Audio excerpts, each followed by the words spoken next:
dans le cadre des auditions d'experts instituées par le Conseil économique, social, environnemental et culturel, SESEC, le ministre du Commerce et de l'Industrie a prononcé une conférence devant les conseillers économiques, sociaux, environnementaux et culturels, le lundi 14 octobre 2024, au Plateau, sous la présidence du président de l'institution, Akaawele Eugène. La conférence avait pour thème, le marché du vivrier en Côte d'Ivoire, enjeux, défis et perspectives.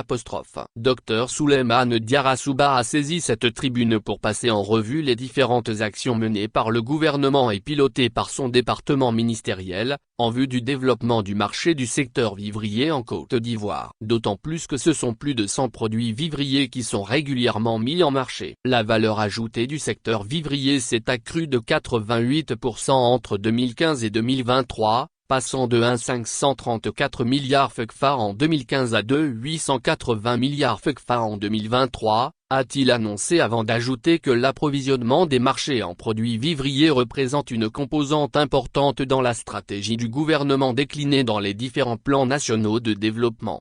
Poursuivant, l'hôte du SESEC a rappelé l'importance de la commercialisation des produits vivriers dans le développement économique de la Côte d'Ivoire. Elle participe, en effet, à la création d'emplois et à l'amélioration des conditions de vie des populations ainsi que celles de tous les acteurs du secteur. À juste titre, il a égrené les actions du gouvernement pour le développement de chaque maillon de la chaîne de valeur. À la clé, la construction de plusieurs marchés et la facilitation de l'enlèvement des produits vivriers, à travers une flotte de matériel roulant dédié.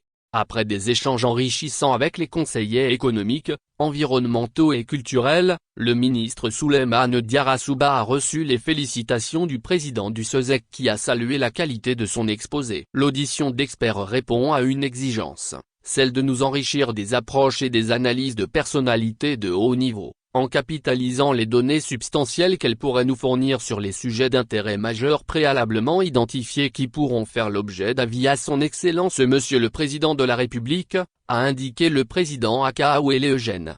Pour lui, en effet, ces moments d'échange permettent aux conseillers économiques, sociaux, environnementaux et culturels de s'approprier les outils intellectuels nécessaires et de s'enrichir des contributions de personnes ressources, à l'effet d'instituer leurs travaux. Car, a-t-il justifié, l'objectif visé est de faire du SESEC une institution d'information crédible et une force de proposition toujours en qualité.